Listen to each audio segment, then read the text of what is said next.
ତେଣୁ ତାଙ୍କର ଇଚ୍ଛା ଯେ ମୁଁ ସେମିତି ରହିବି, ବିଦାୟ ନେବି ନାହିଁ। ଯଦି ପାଣ୍ଡିଆନଟାକୁ ସାଥିରେ ରଖିବ ଅସୁବିଧା କଣ ହେଲା? କିଛି ଅସୁବିଧା ନାହିଁ, ରହୁନାହାନ୍ତି, ଦେଖିବା କେମିତି ଭୋଟ ପାଇବେ। ପ୍ରସନ୍ନ ପାଟ୍ଟଶାଣୀକୁ କାହିଁକି ତୁମେ ରାଜ୍ୟସଭାକୁ ପଠେଇବାକୁ କହିକି ପଠେଇଲନି? ବର୍ତ୍ତମାନ ଯୋଉ ନୂଆ ମୁଖ୍ୟମନ୍ତ୍ରୀ ଆସିଛି, କେମିତି ଲୋକଙ୍କ ସହିତ ରହୁଛନ୍ତି, ମିଶୁଛନ୍ତି ଏବଂ ଗାଁ ଗାଁ ବୁଲୁଛନ୍ତି କମ୍ ଦିନରେ, ଏଗୁଡ଼ା ସବୁ ଶିଖିବାର କଥା। ତେଣୁ ମୁଁ ମତେ ଯୋଉ କହନ୍ତି ତମ ପାଇଁ ଏଇଟା ଅସୁବିଧା ହଉଛି, ମୁଁ ତାଙ୍କୁ କହେ ମୋ ପାଇଁ ସେଇଟା ଅଶେଷ ସୁବିଧା। ବିଜେପି ପାର୍ଟିକି ଆସିଲା ପରେ ମତେ ପାର୍ଟିରେ କାମ କରିବାକୁ ଭଲ ଲାଗେ। ତେଣୁ ଯେତେବେଳେ ଦେଖିଲି ପାଣ୍ଡିଆନ ବାବୁଙ୍କୁ ନିଜର ପୁଅଠୁ ଭଳି ଭଲ ପାଇଲେ, ରହନ୍ତୁ, ପାଣ୍ଡିଆନ ନିଜେ ରହନ୍ତୁ, ତାଙ୍କ ପାଖରେ କିଛି ଖରାପ ନାହିଁ। ଏବେ ଆଉ ପ୍ରେମ କରୁନାହାନ୍ତି? ପ୍ରେମର ବିଭିନ୍ନ ଅର୍ଥ ଅଛି। ସିଏ ଏକୁଟିଆ ଭାଷଣ ଦେବେ, ଏମଏଲଏ ବା କିଏ ଯାଇପାରିବେନି, କେହି କହିପାରିବେନି। କେମିତି ହବ?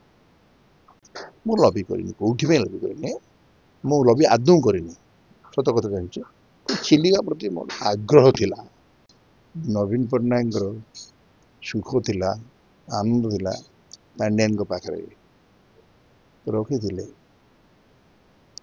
ଏବଂ ପାଣ୍ଡିଆନ ବର୍ତ୍ତମାନ କେହି ଚାହୁଁନାହାନ୍ତି। ଲୋକମାନେ ସବୁ ଜାଣିଗଲେ ପାଣ୍ଡିଆନ ଯୋଗୁଁ ଏଡେ ବଡ ଦଳଟା ଚାଲିଗଲା। ତାପରେ କଣ ଗୋଟେ ଦୁର୍ବଳତା ରହୁଛି କଣ ପାଇଁ? ଏବେ ବି ପାଣ୍ଡିଆନ ଅଛନ୍ତି ନବୀନ ବାବୁ? ତମେ ସମସ୍ତେ ଦେଖୁଛ, ମତେ କଣ ପଚାରୁଛ? ତମେ ସମସ୍ତେ ଦେଖୁଛ ଆଖିରେ, ପାଣ୍ଡିଆନ ଅଛନ୍ତି କି ନ ଅଛନ୍ତି ସେଟା ତମେ ସହଜରେ ଜାଣିପାରିବ। ସମସ୍ତେ କହୁଛନ୍ତି ବିଜୁ ଜନତା ଦଳ ଭୁଷୁଡି ଗଲା। ସମସ୍ତେ କହିବା ଓ ଆଖିରେ ଦେଖିବା, ଆଉ ସେ ଦଳ ଅଛି କି? ସେଇ ଦଳ ଲୋକ ଭାଗ ଭାଗ ହେଇଗଲେଣି, ବିରୁଦ୍ଧରେ କହୁଛନ୍ତି। ଆପଣଙ୍କୁ ଲାଗୁଛି ଦଳ ଭାଙ୍ଗି ଯାଉଛି? ନିଶ୍ଚିତ ଭାଙ୍ଗିବ, ନିଶ୍ଚିତ ଭାଙ୍ଗିବ, ଟିକେ ଅପେକ୍ଷା କର। ଭାଙ୍ଗିବ ନା ଭାଙ୍ଗୁଛି? ଭାଙ୍ଗି ତ ଗଲାଣି, ଭାଙ୍ଗିବ କଣ, ଭାଙ୍ଗି ଗଲାଣି ବୋଲି କୁହ। କେତେ ଫାଳ? 2-3 ଫାଳ ହେଇଛି, ଆଉ 3 ଫାଳ ହେଇଛି, ଏବେ 10 କି 20 କେତେ ଫାଳ ହବ ଦେଖିବ, ତମେ ମନେ ପକେଇବ। ତାମାନେ ସତରେ 3 ଫାଳ ହେଲା ଭଳି ଆପଣଙ୍କୁ ଲାଗୁଛି? ହଁ, ଏବେ ହେଇଛି ତ। ରାଜ୍ୟସଭା ଟିକେଟ ପାଇଁ ଆଶା ରଖିବେ? ରାଜ୍ୟସଭା ତ ମୁଁ ସେତେବେଳେ ରଖିନଥିଲି, ଏବଂ ରାଜ୍ୟସଭା ନିର୍ଭର କରୁଛି ନେତାଙ୍କ ଉପରେ, ଦଳ ଉପରେ। ମୁଁ କହିଦେବା ଭଲ। ମୋର ଯିଏ ଜୋଇଁ, ସେ ଗୋଟେ କ୍ୱାଲିଫାଏଡ୍ ଲୋକ, ଯୋଗ୍ୟତା ତାଙ୍କର ରହିଛି, ଥରେ ମତେ ଜିତି ଯାଇଛନ୍ତି ଲୋକଙ୍କ ଦ୍ୱାରା। ଆଜି ଆପଣ କାହିଁକି ସାମ୍ବାଦିକ ସମ୍ମିଳନୀ ଡାକିବାକୁ ଚାହିଁଲେ? ଆପଣଙ୍କ ନାଁରେ ସବୁଠି ଚର୍ଚ୍ଚା ଯେ ଆଜି ପ୍ରସନ୍ନ ପାଟ୍ଟଶାଣୀ ଗୋଟେ ବଡ ଇସ୍ୟୁକୁ ନେଇକି ସାମ୍ବାଦିକ ସମ୍ମିଳନୀ ଡାକିଛନ୍ତି। ଖାଣ୍ଟି ମିଛ, ମୁଁ ସାମ୍ବାଦିକ ସମ୍ମିଳନୀ ଆଦୌ ଡାକି ନାହିଁ। ଏବଂ ମୁଁ ଆଜି ଆପଣମାନଙ୍କ ପାଖରେ କୃତଜ୍ଞ, ବିନା ଡକରାରେ ଆପଣ ଆସିଛନ୍ତି। ମୁଁ ଆପଣଙ୍କୁ ସମ୍ମାନ ଦେଇଛି, ଆପଣ ଯାହା ପଚାରିଛନ୍ତି ସବୁର ଉତ୍ତର ବି ଦେଇସାରିଛି। ମାନେ କାହାକୁ ନିମନ୍ତ୍ରଣ କରୁନାହାନ୍ତି? ନା, କାହାକୁ ନିମନ୍ତ୍ରଣ କରିନି। ନା ନାଇଁ, କୌଣସି ଚାପରେ ମନା କରୁଛନ୍ତି? ମୁଁ ଚାପରେ ମନା ପଡିବା, ଚାପ ଖେଳ ଆରମ୍ଭ ହେଇଗଲା ଚନ୍ଦନରତ୍ନ, ଆମେ ସେଇଆଡକୁ ନେଇଗଲୁ। କାହା ଚାପରେ ମୁଁ ପଡେନି, କି ଖେଳ ଖେଳିବାର ନାହିଁ। ନା କିଏ ମନା କଲେ କି ନାଇଁ ପ୍ରେସ୍ ମିଟ୍ ଡାକି ନାହାନ୍ତି ବୋଲି କହିବେ ଆପଣ? ନାଇଁ, ମତେ କେହି ମନା କରିନାହାନ୍ତି। ପ୍ରେସ୍ ମିଟ୍ ଡାକ କି ନ ଡାକ, ମନା କରିବା ପୁଣି ଆଉଥରେ କରିବା, କେହି ଆସିନାହାନ୍ତି, କହିନାହାନ୍ତି। ସିଧାସଳଖ ଲେଖା ହେଇଛି ନବୀନ ଆଉ ବିକେ ପାଣ୍ଡିଆନଙ୍କୁ ନେଇକି ସମ୍ବନ୍ଧରେ ଆପଣ ସାମ୍ବାଦିକ ସମ୍ମିଳନୀ ଡାକିଥିଲେ। ମୁଁ ତାଙ୍କ ସମ୍ବନ୍ଧରେ ଆଦୌ ଡାକିନି। କାହିଁକି ଡାକିଲେ? କାହିଁକି ଡାକିବି କହିବି? କାହିଁକି? ନବୀନ ପଟ୍ଟନାୟକ ଭଳିଆ ଲୋକ ଆଜି ସିନା କହିବାରୁ ମୁଁ ଏଠି କହୁଛି। କଣ କହିଲି? ଜଣଙ୍କ ଅଧିକାର ଅଛି। ସେ ପ୍ରଭାତ ତ୍ରିପାଠୀ ଆମର ବନ୍ଧୁ, ସେ ଗୋଟେ କଣ କହିଦେଲା, ସେଇ କେବଳ କରିଥିଲା, ଆଉ କେହି କରିନାହାନ୍ତି। ସେ କରପସନ କରିଥିଲା, କଣ କରିଛି? ଏଗୁଡ଼ା ସବୁ ଯୋଡ଼ି ଜାଳିକି ସବୁ ପଲିଟିକ୍ସ କହିଦିଅନ୍ତି। ତାକୁ କେନ୍ଦ୍ର କରି ତାକୁ ନେଇକିରି ମୁଖ୍ୟମନ୍ତ୍ରୀ ଏଭଳି କମେଣ୍ଟ କରିବାଟାକୁ ପସନ୍ଦ କରୁନାହିଁ। ଆଉ ଗୋଟେ ମୁଖ୍ୟମନ୍ତ୍ରୀ ବର୍ତ୍ତମାନ ଆସିଲେ, କେତେ ଶାନ୍ତ, ସ୍ଥିର, ଧୀର, ଯାହା କହୁଛନ୍ତି ତାହା ବି କରୁଛନ୍ତି। ସବୁ ମୋହନ ବାବୁ ସବୁ ଲୋକଙ୍କୁ ଦୁଆର ଖୋଲି ଦେଇଛନ୍ତି। ଏବଂ ମୋର ସେ ସାଙ୍ଗର ପୁଅଟା ସୂର୍ଯ୍ୟବଂଶୀ କଥା କହୁଛି, ହଁ, ସିଏ ଖୁବ୍ କମ୍ ଦିନରେ ଭଲ କାମ କରୁଛି। ଯୋଉଟାକୁ ଭଲ ସେଟାକୁ ଭଲ କହିବା, ଏଇଟା ହଉଛି ମୋ ଧର୍ମ। ଆପଣଙ୍କ ବସ୍ତ୍ର ସହିତ ଆପଣ ବି ଗେରୁଆ ହେଇଗଲେଣି। ନୂଆ ଗେରୁଆ ପ୍ରଥମେ ପାର୍ଟି ନଥିଲା ବେଳେ ମୁଁ ଗେରୁଆ ହେଇଛି। ଆଗରୁ ଗେରୁ ବସ୍ତ୍ର ପିନ୍ଧିଛି। ମୋର ଗୁରୁ ମହର୍ଷି ମହେଶ ଯୋଗୀ, ତାଙ୍କ ନାଁରେ ଗୋଟେ କଲେଜ କରିଥିଲି ଯେ ସେମିତି ବିଖ୍ୟାତ ହେଇଗଲାଣି। କେତେ ଭଲ ଭଲ ମାନେ ଭଲ ସ୍କଲର ସବୁ ବାହାରିଛନ୍ତି। କିନ୍ତୁ ତେଣୁ ବର୍ତ୍ତମାନ ପାର୍ଟିରେ ମିଶିଲା ପରେ ପୁରା ଗେରୁଆ ହେଇଗଲେ। ପାର୍ଟିର ମିଶିଲା ପରେ ଗେରୁଆ ହେଲୁ। ଗେରୁଆ ମୁଁ ଥିଲି ବା ନା। ପଦ୍ମ ଫୁଲର ରଙ୍ଗ ହେଲା କଣ? କିନ୍ତୁ ଗେରୁଆ ଥାଇକି ବି ତାପରେ ବିଜେପିରେ କେମିତି ଥିଲେ ଏତେ ବର୍ଷ? ବିଜେଡି ମୁଁ ଆଗରୁ ଥିଲି। ବିଜେଡି ପାର୍ଟି ଆରମ୍ଭ କରିବା ଲୋକ ପ୍ରସନ୍ନ ପାଟ୍ଟଶାଣୀ। ମୋ ସାଥିରେ ଯୋଉମାନେ ଆରମ୍ଭ କରିଥିଲେ ସାଙ୍ଗ ଥିଲେ। Founder member. ଫାଉଣ୍ଡର ବୋଲି ମୁଁ କେବେ କହି ନାହିଁ, କିନ୍ତୁ ରେକର୍ଡ ଅଛି। ଫାଉଣ୍ଡର ବାହାରିବ, ମୁଁ କଣଟା କରିବି? ମନା କରିବି? ଏବେ ସବୁ ଯେତେ ଜଣ ଫାଉଣ୍ଡର ମେମ୍ବର ଥିଲେ ସମସ୍ତେ କାହିଁକି ଗୋଟେ ସମସ୍ତଙ୍କୁ କାହିଁକି ବିଜେପି ଅଣଦେଖା କଲା? ମୁଁ ବୁଝିପାରୁନି। ଆପଣ ହେଲେ, ପ୍ରଭାତ ତ୍ରିପାଠୀ ହେଲେ, ତା ପୂର୍ବରୁ ଦାମ ରାଉତ ବି ହେଇଥିଲେ। ହଁ, ମାନେ କାହିଁକି ଅଣଦେଖା କରାହେଇଥିଲା ସେଇଟା ବଡ଼ କଥା ନୁହଁ। ଅଣଦେଖା କିଏ କଲା? ପାଣ୍ଡିଆନ ଜି କରୁଥିଲେ ନା। ସେ କଣ କି? ସିଏ ପରା ମାଡି ବସି ଏକଦମ କବ୍ଜା କରିଥିଲେ ପାର୍ଟିଟାକୁ। ନବୀନ ଯେତେବେଳେ ଥିଲେ ସେତେବେଳେ କେମିତି ଦେଖିଲ ପାଣି ପିଇଲା ବେଳେ ଥରୁଥିବ ହାତ। ମନେ ପକେଇ ପକା। ଏବେ କଣ ଥରୁଛି? ଚାଲି ଏବେକୁ ଥରୁଛି। ଷ୍ଟ୍ରଙ୍ଗ ହେଇନି ନବୀନ ପଟ୍ଟନାୟକ। କଣ କହୁଛ? ଏବେ ତ ଥରୁଛି। ନାଇଁ, ଥରୁଛେ ଯେ, କିନ୍ତୁ ସିଏ ଥରିବାଟା ଆଉ ନାହିଁ ଦେଖିବାକୁ। ଏଇଟା କଣ ବୟସ ଥରିବା, ସେଟା କଣ ରାଜନୈତିକ ଧରିବା? ବୟସ ହେଲେ ସବୁ ଲୋକଙ୍କର ଅବସ୍ଥା ସେଇଭଳି ହୁଏ। ସେଥିପାଇଁ ଯେଉଁମାନେ ରାଜନୀତି କରନ୍ତି ସେମାନେ ଥରିବା ଅବସ୍ଥା ଯାଆନ୍ତି ନାହିଁ, ବିଦାୟ ନେଇଯାଏ। ତେଣୁ ତାଙ୍କର ଇଚ୍ଛା ମୁଁ ସେମିତି ରହିବି, ବିଦାୟ ନେବି ନାହିଁ। ଯଦି ପାଣ୍ଡିଆନଟାକୁ ସାଥିରେ ରଖିବ, ଅସୁବିଧା କଣ ହେଲା? କିଛି ଅସୁବିଧା ନାହିଁ, ରହୁନାହାନ୍ତି। ଦେଖିବା କେମିତି ଭୋଟ ପାଇବେ। ଚ୍ୟାଲେଞ୍ଜ, ତମର ମୋର ଚ୍ୟାଲେଞ୍ଜ ହେଲା। ଭୋଟ ପାଇଲେନି ଆରେ ବୋଲି ନାଇଁ, ହେଲା। ମୁଁ କାହାକୁ ଏଇଟା କହିନି। ମୁଁ ସେଇମାନଙ୍କୁ କହିଥିଲି ସେଟା ଭଲ ହେଇଥାନ୍ତା, ବଢିଆ କଥାଟି। ଭାବ ଟିକେ, ମୁଁ ଚ୍ୟାଲେଞ୍ଜଟା କରୁଛି ଅର୍ଥ କଣ? ତାକୁ ଦଳ ଯେତେବେଳେ ଫୋପାଡ଼ି ଦେଲା, ତମେ କହୁଛ ମୁଁ ସବୁ କାମ କରି ପକେଇବି, ଫୋପାଡ଼ିଲା କାହିଁକି ଦଳ? ଇଏ ଗୋଟେ ପ୍ରଶ୍ନ। ଦ୍ୱିତୀୟ କଥା, ପ୍ରସନ୍ନ ପାଟ୍ଟଶାଣୀ, ମୁଁ ମିଛ କହେନି। ମିଛ ତ କହନି। ପ୍ରସନ୍ନ ପାଟ୍ଟଶାଣୀକୁ କାହିଁକି ତୁମେ ରାଜ୍ୟସଭାକୁ ପଠେଇବାକୁ କହିକି ପଠେଇଲନି? ଆଚ୍ଛା, ତାପରେ ତୁମେ କହିଲ ମୁଁ ଯାହା କରିଛି ଏମିତି କେହି କରୁନାହାନ୍ତି। ବା, ଭଲ କାମ କରିବ, ଭଲ, କିଛି ଖରାପ ନାହିଁ। ଆଉ ତମେ ରାଜନୀତି କରୁଛ, ରାଜନୀତି କ୍ଷେତ୍ରକୁ ଆସିଛ, ନିଶ୍ଚିତ କହିବ ମୁଁ ଭଲ କାମ କରିଛି। ଯଦି ଭଲ କାମ କରିଛ, ବର୍ତ୍ତମାନ ଯୋଉ ନୂଆ ମୁଖ୍ୟମନ୍ତ୍ରୀଟି ଆସିଛି, କେମିତି ଲୋକଙ୍କ ସହିତ ରହୁଛନ୍ତି, ମିଶୁଛନ୍ତି ଏବଂ ଗାଁ ଗାଁ ବୁଲୁଛନ୍ତି କମ୍ ଦିନରେ, ଏଗୁଡ଼ା ସବୁ ଶିଖିବାର କଥା। ଯଦି ଧର୍ମେନ୍ଦ୍ର ପ୍ରଧାନ ଆଜି ଯାହା କହୁଥିଲେ ତାହା ହିଁ କରୁଛନ୍ତି, ଏବଂ ଶିକ୍ଷାର ଗୋଟେ ଧାରାକୁ ସେ ବଦଳି ଦେଇଛି। ଗୋଟେ ଓଡ଼ିଆ ପୁଅ ଭାରତ ବର୍ଷରେ ବଦଳି ଦେଇଛି। ମୁଁ ଜାଣିଛି, ମୁଁ ତା ବାପାଙ୍କ ସହିତ କାମ କରିଥିଲି। କାମିକା ଲୋକ। ତେଣୁ ଏମିତି ଗୋଟେ ଗୋଟେ କଥା ତମେ କହିବାକୁ ଆରମ୍ଭ କରିବ, ଆଉ କହିବା କିଛି ମୂଲ୍ୟ ନାହିଁ। ଆପଣଙ୍କ ମନରେ ତ ଆମର ଦୁଃଖ ଅଛି। ଦୁଃଖ ଆଉ ସୁଖ ଇଏ ଦୁଇଟି ଭାଇ। ତେଣୁ ମତେ ଯୋଉ କହନ୍ତି ତମ ପାଇଁ ଏଟା ଅସୁବିଧା ହଉଛି, ମୁଁ ତାଙ୍କୁ କହେ ମୋ ପାଇଁ ସେଟା ଅଶେଷ ସୁବିଧା। ବିଜେପି ପାର୍ଟିକି ଆସିଲା ପରେ ମତେ ପାର୍ଟିରେ କାମ କରିବାକୁ ଭଲ ଲାଗୁଛି। ଆରଏସଏସ ର ଯୋଉ ଫିଲୋସଫିଟା ହିନ୍ଦୁତ୍ୱ ଉପରେ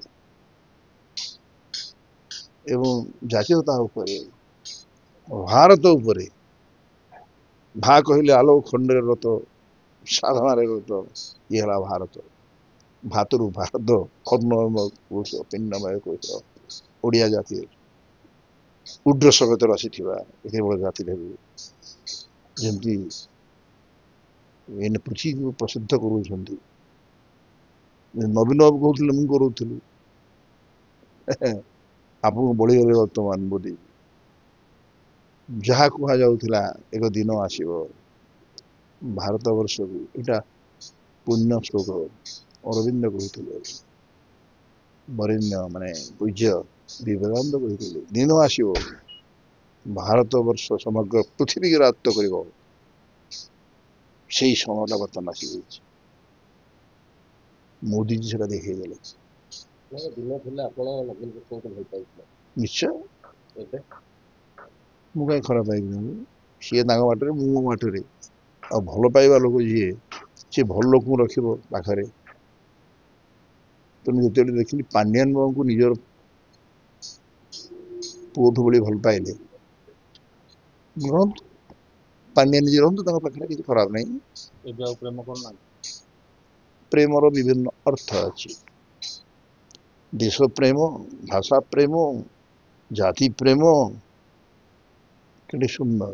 ନବୀନ ସାହୁଙ୍କ ସାଙ୍ଗରେ ଯୋଉ ପ୍ରେମଟା ହେଇଥିଲା କି ପ୍ରେମ ଥିଲା କାହା ସହିତ? ନବୀନ ସାହୁଙ୍କ ମାନେ ନବୀନ ସାଥୀଙ୍କ ସାଙ୍ଗରେ ଯେତିକି ଦିନ ଭଲ ଲାଗୁଥିଲା ନବୀନ ପଟ୍ଟନାୟକ ଆପଣଙ୍କୁ, ମୋତେ ପଚାରୁଛନ୍ତି? ଭଲ ଥିଲା, କିଛି ଖରାପ ନଥିଲା। ଭଲ ଖରାପ ଥିଲା ମୁଁ ଏତିକି ନିନ୍ଦ ହେଇଥାନ୍ତି। ଖରାପ କେବେ ଥିଲା? ଖରାପ କାହିଁ ତାଙ୍କ ତୁମର ହବ, କିଛି କାରଣ ନଥାଏ ହଠାତ୍ ଟିକେଟଟା ନଦବା, ମତେ କାହିଁ ଦବା? ଆପଣଙ୍କୁ ଟିକେଟ କିଏ ଦେଲାନି, ନବୀନ ପଟ୍ଟନାୟକ ନା ବିକେ ପାଣ୍ଡିଆନ? ବିକେ ପାଣ୍ଡିଆନ କେମିତି? ଆପଣଙ୍କର ତ ସିଏ ଦଳର ସଭାପତି, ତାଙ୍କ ନାଁରେ ଯିବ ନା ଆଉ। ଯେତେ ପାଣ୍ଡିଆନ କଥା କହିଲି କିଏ କଣ ବିଶ୍ୱାସ କରିବ? କାହିଁ ବିଶ୍ୱାସ କରିବେନି? କେମିତି ବିଶ୍ୱାସ କରିବ?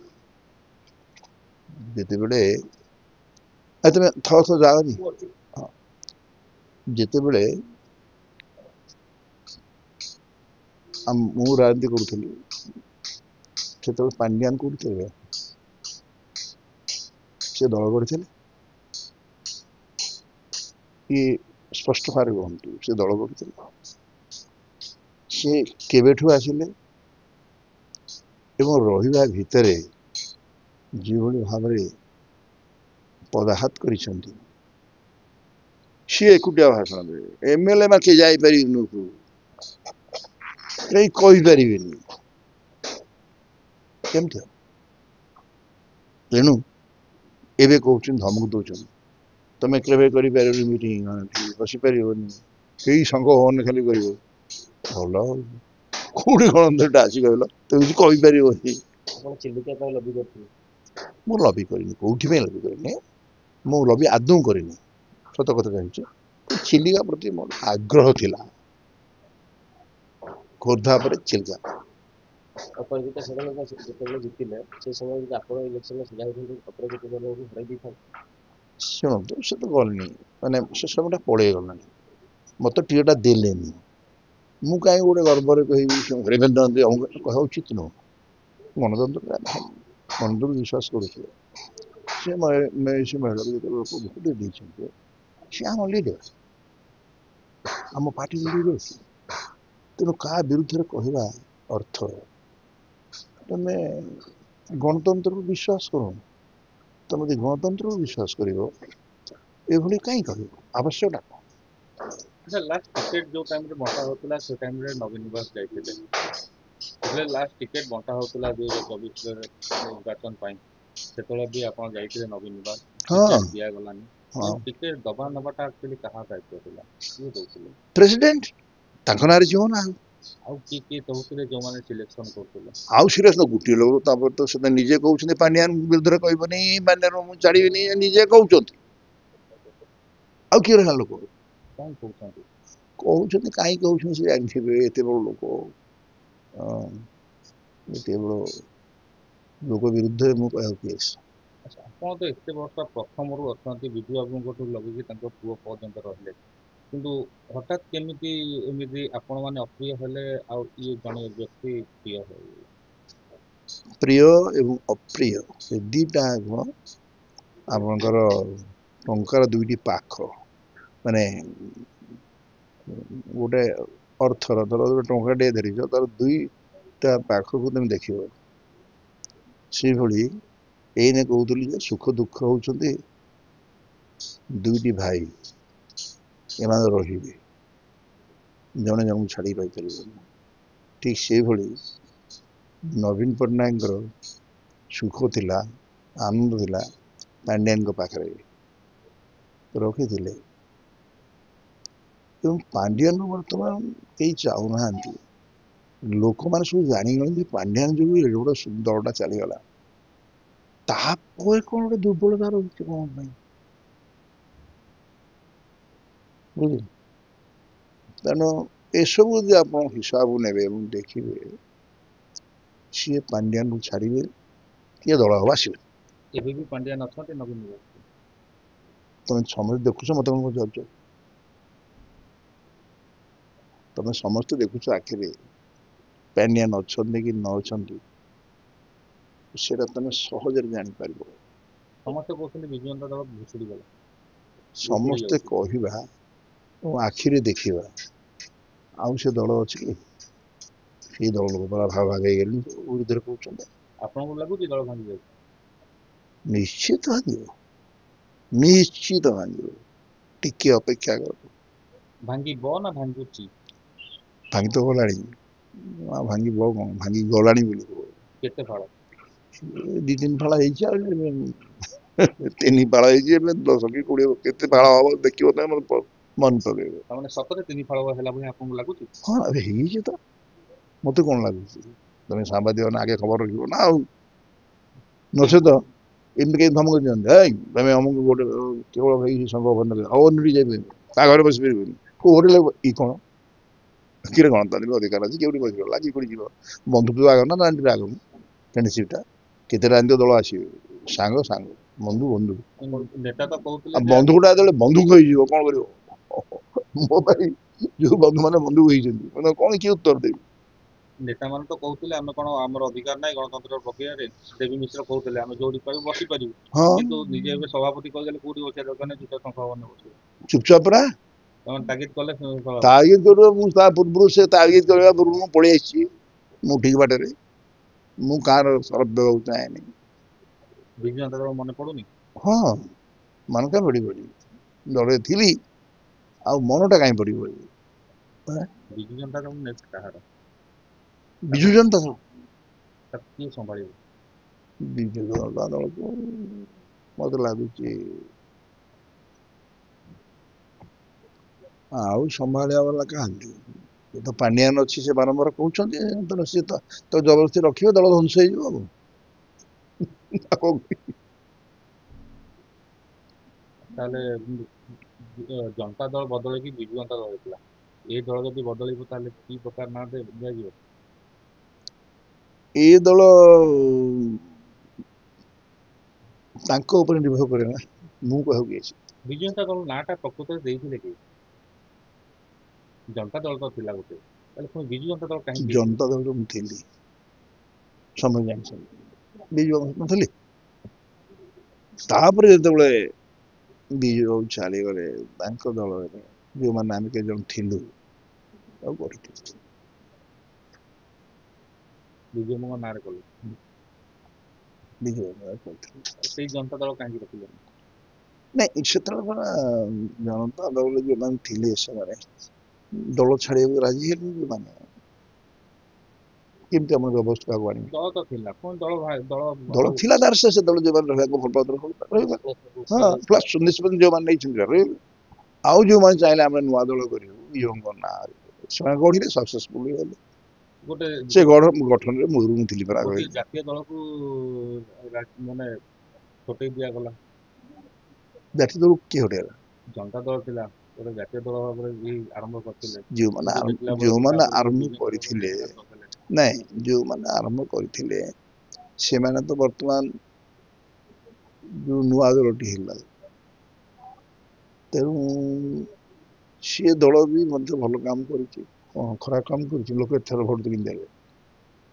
ଆମେ ଯଦି କିଛି ନ କରିଥାନ୍ତୁ, ମୋ ଭଳିଆ ଲୋକ ପାକେଟରେ ପଇସା ନଥାଏ, ଏଥର କେମିତି ଭୋଟ ଜିତାନ୍ତା? ତେଣୁ କିଛି କରିଛୁ ନା, ତ ସେଇଭଳି ଜଣେ କହିଦେବ ତମେ କିଛି କରିନ, ସହଜ କହିବାଟା, କିନ୍ତୁ ତମେ କ'ଣ କରିଛ, କିଭଳି ଭାବରେ କରିଛ ସେଇଟା ଆରେ ଆରେ ରହିଯାରେ ପଳେଇବୁ, ଓଡ଼ିଶାରେ ଆଚ୍ଛା ଭିକେ ପାଣ୍ଡିଆନ କ'ଣ କରିଛନ୍ତି? ଏଇ ଝିଅଟା କହୁଛନ୍ତି ପଳେଇବୁ, ଯେ ଯାଉନାହାନ୍ତି ଆସୁଛନ୍ତି। ଆସିବ ଆସିବ। ଭିକେ ପାଣ୍ଡିଆନ ସେତେବେଳେ ଓଡ଼ିଶାର ସବୁ କିଛି ଉନ୍ନତି କରୁଥିଲେ ବୋଲି ସମସ୍ତେ କହୁଥିଲେ, ଆପଣ ବି କହୁଥିଲେ, ହେଲେ ଆଜି କାହିଁକି ସ୍ୱର ବଦଳିଲା? ମୁଁ ତ କହିବି ଟିକେ ପାଣ୍ଡିଆନ କ'ଣ କହୁଛି ଉନ୍ନତି କରୁଥିଲି ବୋଲି, ମୁଁ କେବେ କହିବି? ହେଲେ 5T ସଚିବ ଥିଲେ, କିଏ 5T ଅଧ୍ୟକ୍ଷ ଥିଲେ, ସେଟା କି ପଦ ଆପଣ କିଏ ଯେତେବେଳେ ବିଜୁ ଦେଇଥିଲା? ଜନତା ଦଳରେ ଥିଲେ। ମୁଁ ସେ ଦଳରେ ଥିଲି ସତ୍ୟ ଅଟେ, ମୁଁ ମିଛ କହିବାର କାରଣ ନାହିଁ, ମିଛ କହିଲେ ତମେ ବିଶ୍ୱାସ କରିବ। କଥାଟି ହେଉଛି ମୁଁ ଗୋଟେ ପ୍ରଶ୍ନ ତମକୁ ପଚାରୁଛି, ତମେ ତ ପଚାରିଲ କ'ଣ ସେ ଯିଏ ଯାହା କରିବ ଲିଡର ନା କିଛି, ତମେ ଯାହା କହିବ ନବୀନ ବାବୁ କରୁଥିଲ ବୋଲି, ଆଉ ତମେ କହୁଛ ପାଣ୍ଡିଆନ କରୁଥିଲ ବୋଲି। ଏବେ କାହିଁ ତେବେ କିନ୍ତୁ କୁହାଯାଉଛି? ପାଣ୍ଡିଆନ ଯୋଉଠି କାହିଁ ଯାଉଥିଲେ କହୁଛୁ? ସେଠି ଉନ୍ନତି ଘଟୁଥିଲା। କି ଉନ୍ନତି ହଉଥିଲା? ପାଣ୍ଡିଆନ ଯାଉଥିଲେ, ଏଟା ଗୋଟେ କାହାର? ଗଭର୍ଣ୍ଣମେଣ୍ଟ। ଗଭର୍ଣ୍ଣମେଣ୍ଟ କାହାର? ଲୋକଙ୍କର। ତମେ ଯିଏ ଲୋକ ନେତା ସେ ଲୋକ ସମର୍ଥନ କରିବ। ଲୋକ ବି କହୁଥିଲେ ଯୋଉ ଗାଁକୁ ପାଣ୍ଡିଆନ ଯାଇନାହାନ୍ତି ସେ ଗାଁରେ ଉନ୍ନତି ହେଇନାହିଁ। ପାଣ୍ଡିଆନ ସବୁ ଗାଁକୁ ଯାଇଛନ୍ତି। ଓଡ଼ିଶାରେ 54,000 ଗାଁ ନା କେତେ କେତେ 54,000 ଗାଁକୁ ଯାଇଛନ୍ତି ପାଣ୍ଡିଆନ। ତାଠୁ ବେଶୀ ଯାଇଛି ପ୍ରସନ୍ନ ପାଟଶାଣୀ, ବିଜୁ ବାବୁଙ୍କ ସାଥିରେ ଯାଇଛି, ଜାନକୀ ପଟ୍ଟନାୟକ ସାଥିରେ ଯାଇଛି, ନବୀନ ପଟ୍ଟନାୟକ ସାଥିରେ ଯାଇଛି, ଗାଁ ଗାଁ ବୁଲିକିନି ମୁଁ ମୋ ପାର୍ଟି ପାଇଁ କାମ କରେ, ଏବେ ବି ବିଜେପି ପାର୍ଟି ପାଇଁ କାମ କରୁଛି, ଏବେ ଆଜି ବି ବିଜେପି ପାଇଁ ମୁଁ କାମ କରୁଛି। ଏବେ ବି ଗାଁ ଗାଁ ବୁଲୁଛନ୍ତି। ହଁ ଯାଉଛି, ଯୁଆଡ଼େ ଦଳ ପଠେଇବ ନିଜ ମୁଁ ଯିବି, ଏଇଟା ହଉଛି ନିୟମ। ଭାରତୀୟ ଜନତା ପାର୍ଟିରେ ଆପଣ ଟିକେଟ ପାଇଁ ଆଶାୟୀ ଅଛନ୍ତି ନା ନାହାନ୍ତି? ଆଜିଠୁ କ'ଣ ଟିକେଟ ପାଇଁ କାହିଁ ଆଶା ମୁଁ କରିବି? ମୁଁ କେବେ କୋଉଠି ଆଶା କରିନଥାଏ। କାମ କଲେ ତ ଟିକେଟ ଅଟୋମେଟିକ ଦଳ ଦେବ। ଯଦି ଦଳ ନଦେଲା, କାମ କରିବା ପାଇଁ କ'ଣ ଆଉ ପଥ ନାହିଁ? ଲୋକସେବା କରିବା ପାଇଁ ଆଉ କି ବାଟ ନାହିଁ?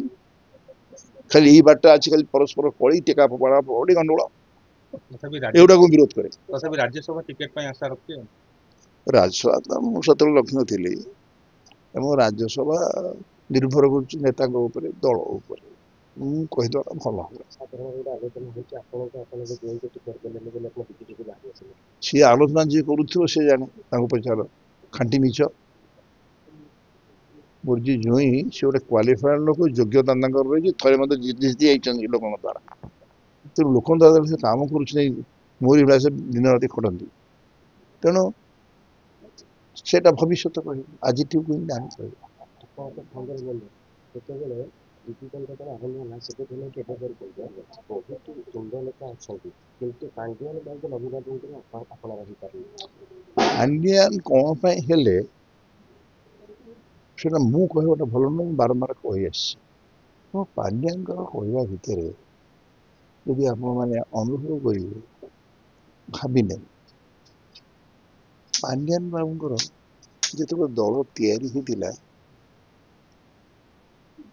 ପାଣ୍ଡିଆନ ବାବୁ ନିଜେ କହନ୍ତି ମୁଁ ଦଳ ତିଆରି କରିଥିଲି। ଯେତେବେଳେ ଦଳ ଏତେ କାମ କଲା, ପାଣ୍ଡିଆନକୁ କହନ୍ତି ମୁଁ ସବୁ କାମ କରିଦେଇଛି, ତମେ କେମିତି ଆସୁନ ପଢ଼ୁଛ ନାହିଁ, ସବୁ କାମ କରୁଛି କାହିଁ କହୁଛ, କ'ଣ ପାଇଁ କହିବା ଉଚିତ ନୁହଁ? ପାଣ୍ଡିଆନ ତ ନିଜେ କହିଛନ୍ତି, ଲୋକ କହିଛନ୍ତି।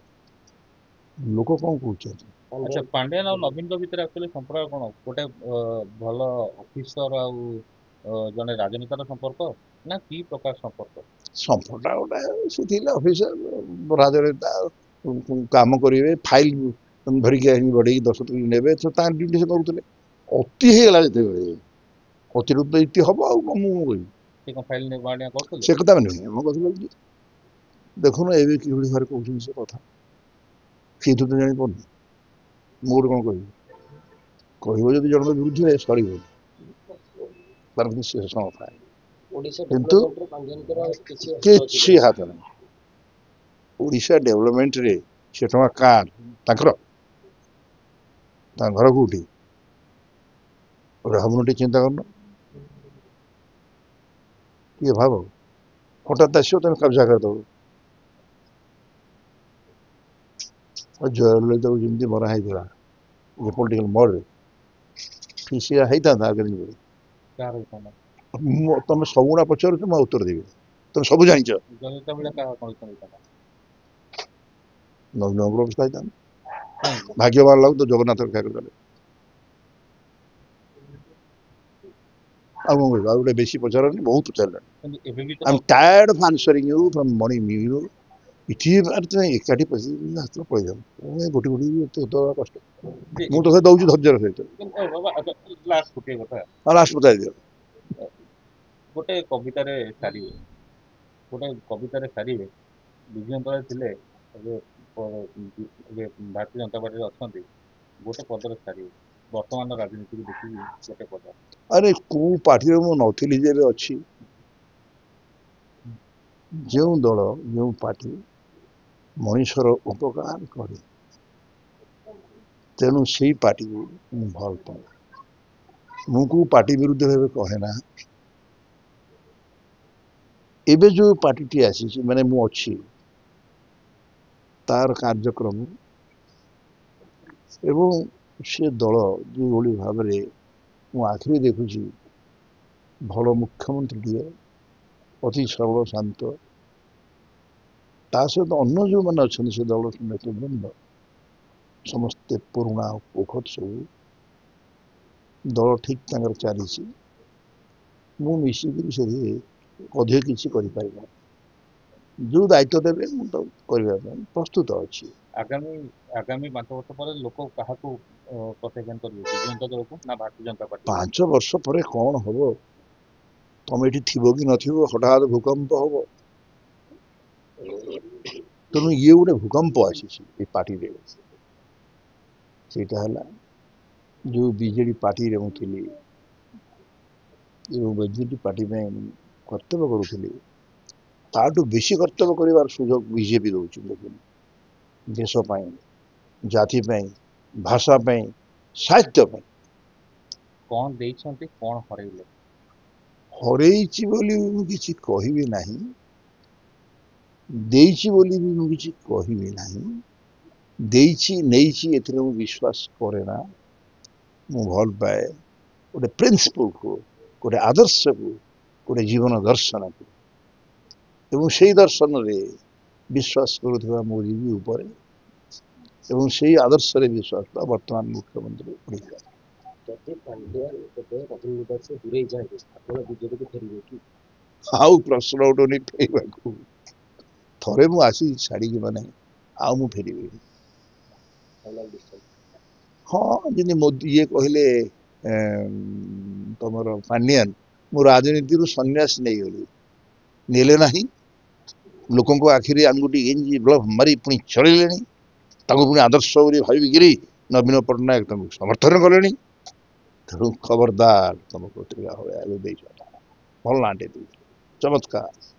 ତେଣୁ ଯିଏ ଏଥିରେ ବିଶ୍ୱାସ କରେ, ସେ ଲୋକତନ୍ତ୍ରରେ ଲୋକମାନଙ୍କର ଯିଏ ଆସ୍ଥାଭାଜନ ହୁଏ, ସେଇ ରୁଲିଂ ପାର୍ଟି ବର୍ତ୍ତମାନ ଆସ୍ଥାଭାଜନ ହେଇଛି। ଦେଖିବା କଣ କରୁଛି। ନବୀନ ବାବୁ ଡାକିଲେ ଯିବେନି?